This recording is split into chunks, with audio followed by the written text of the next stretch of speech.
Yine diyeceğim burada Clint. Uzaktan darlıyor Jester'lar. Arka tarafta da bir Thompson var. Ters dönen bir Thompson aracı. Açık alanda yakalanan bir kişi etkisiz hale getiriyorlar. Yani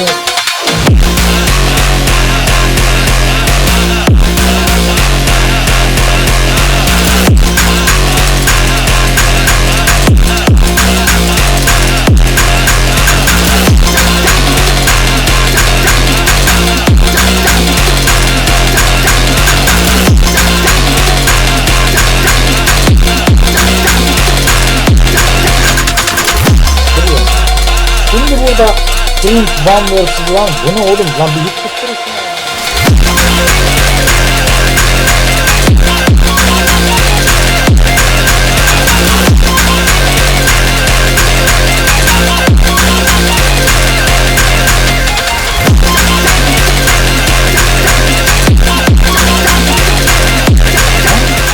Aha ölüşünün botu ve acili. Vay salak seni, onu bile vuramadın lan. Sıkın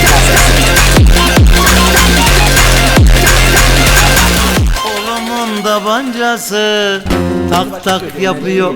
Ana! Savaş koyuyorlar! Geri zekalı ne oldu? Bamba style. Ne oldu? Ne oldu? Ankara style.